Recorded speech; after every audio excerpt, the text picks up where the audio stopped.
Louvamos e exaltamos o nome de Deus pelo privilégio que nos tem dado de poder, cada dia, estarmos examinando a sua palavra, tirando dessa palavra santa e poderosa o alimento espiritual para as nossas vidas. Espero que hoje você possa ser verdadeiramente alimentado com a palavra de Deus. Essa é a minha intenção, é a minha oração, e eu sei que essa também é a vontade de Deus. Vamos continuar aqui mostrando a finalidade porque Deus quis que a sua palavra fosse escrita para nós lermos e examinarmos. Vamos lá? Então, um segundo resultado ou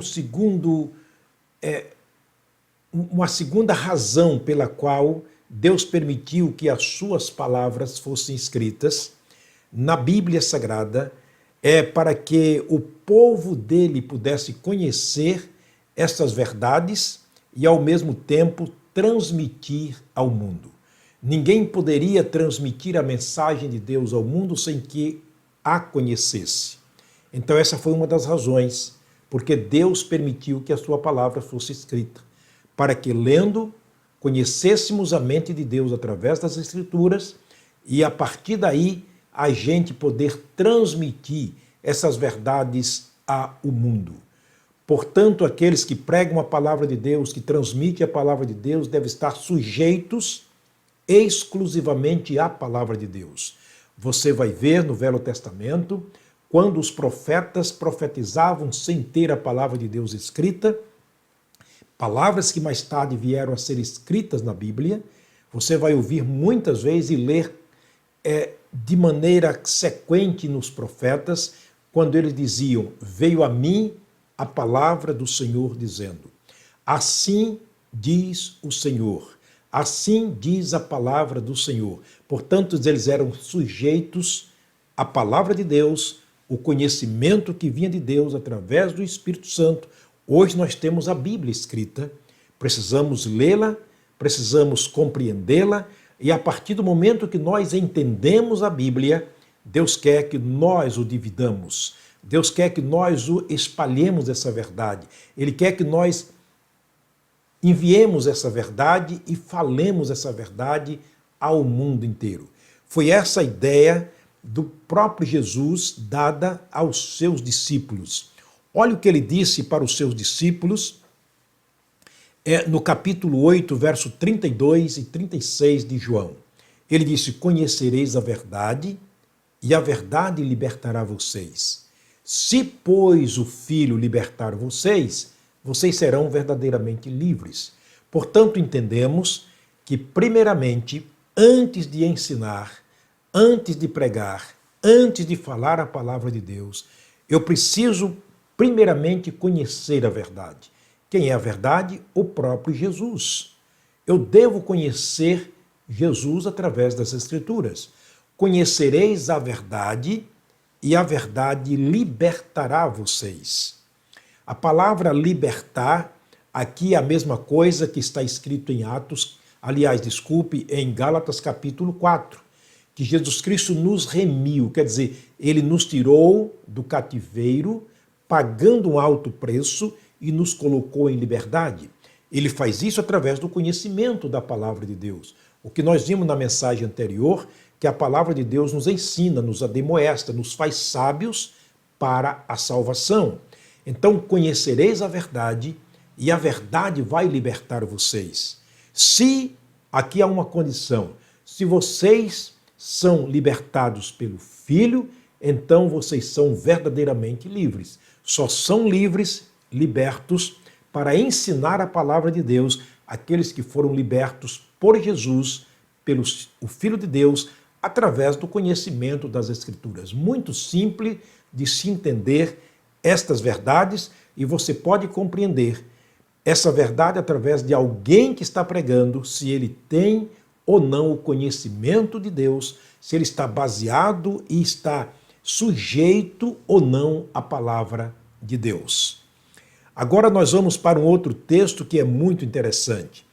O capítulo 17, versículo 17. O capítulo 17 de João narra a mais longa história do Senhor Jesus Cristo. Você pode ler na sua Bíblia e você vai ver que é a mais longa história de Jesus durante o tempo que ele esteve aqui.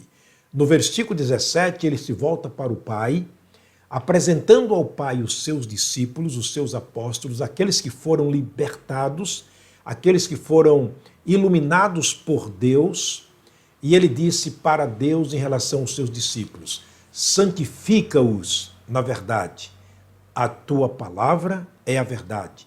Entendemos que a santificação dos apóstolos, dos discípulos, dos pregadores, era uma santificação que vinha de Deus através da sua palavra. Então, por favor, entenda isto. Ninguém pode ser santificado a não ser através da palavra de Deus. Assim como ninguém pode tomar banho a não ser através da água. A palavra de Deus é a água que nos limpa. Está lá em Efésios capítulo 5, versos 25, 26 e 27. Ele disse, santificando e purificando-a através da palavra, para que apresentem diante dele uma igreja gloriosa, sem mácula, nem ruga, nem coisa semelhante, mas santa e irrepreensível. É a palavra de Deus quem faz a purificação das nossas mentes, do nosso coração.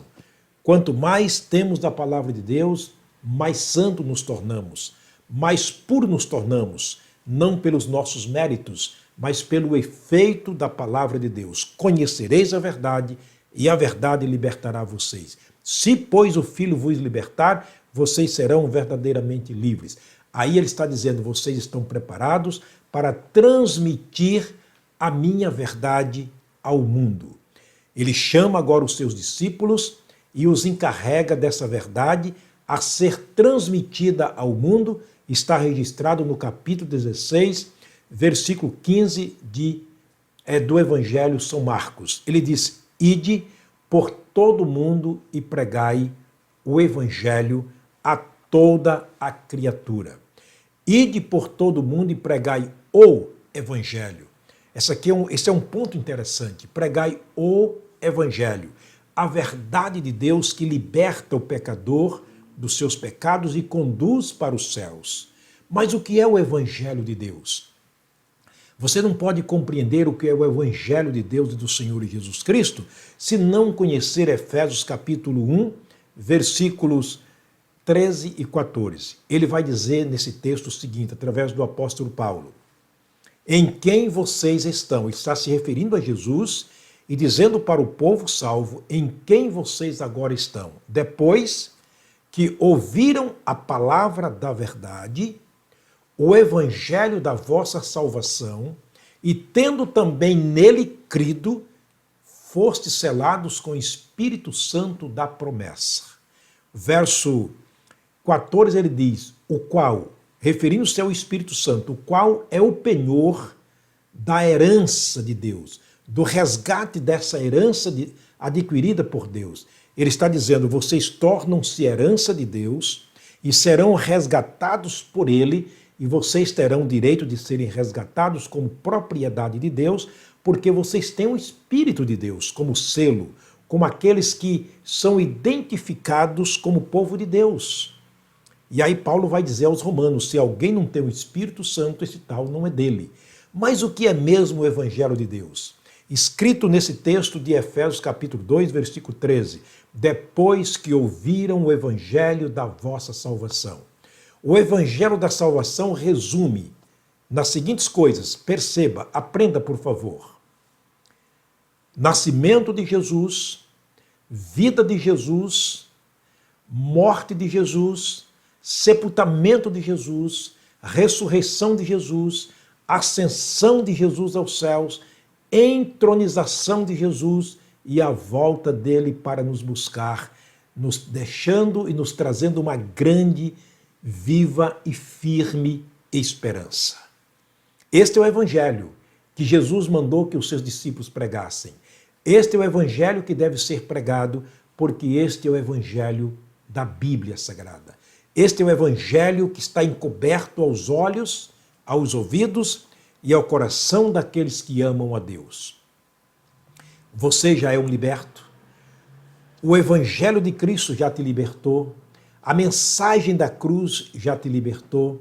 Você tem um conhecimento palpável do sacrifício, da obra completa de Deus na pessoa de Jesus, desde o seu nascimento até a sua volta para nos buscar? Ou você nem está esperando ele para vir te buscar? Ou você não tem essa esperança? Ou você vive ainda na ilusão de que talvez um dia, talvez um momento? Não, querido. A Bíblia Sagrada deixa muito claro, Jesus Cristo disse em João capítulo 14, vou preparar lugar, e quando eu for preparar os lugares, voltarei outra vez, levarei vocês para mim mesmo, para que onde eu estiver, vocês também estejam comigo. Na oração de Jesus, no capítulo 17, verso 24 de João, ele disse para o Pai, eu quero que aqueles que tu me deste estejam comigo para que vejam a glória que me destes antes da fundação do mundo. Essa é a grande e viva esperança dos salvos. E esta grande esperança do Evangelho da Glória está baseado na ressurreição de Jesus. Ele ressuscitou para nossa justificação. É o que a palavra de Deus nos ensina, portanto, este é um dos resultados maravilhosos e significados porque a palavra de Deus foi escrita.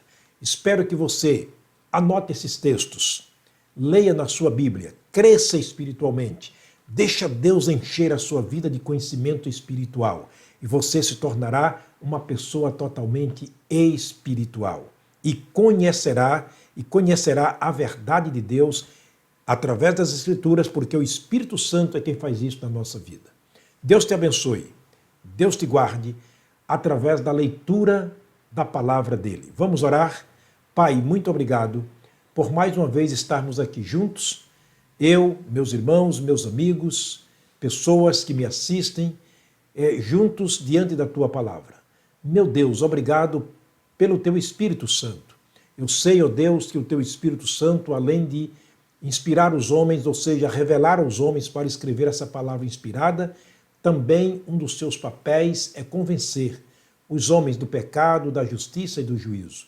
Que nesse momento pessoas estejam se convencendo e voltando-se para o Senhor Jesus através da direção do Espírito Santo. Oro agradecido no nome de Jesus. Amém. Meu forte abraço, que Deus te abençoe e nos vemos na próxima mensagem dando continuidade sobre as Escrituras Sagradas, se o Pai do Céu nos permitir.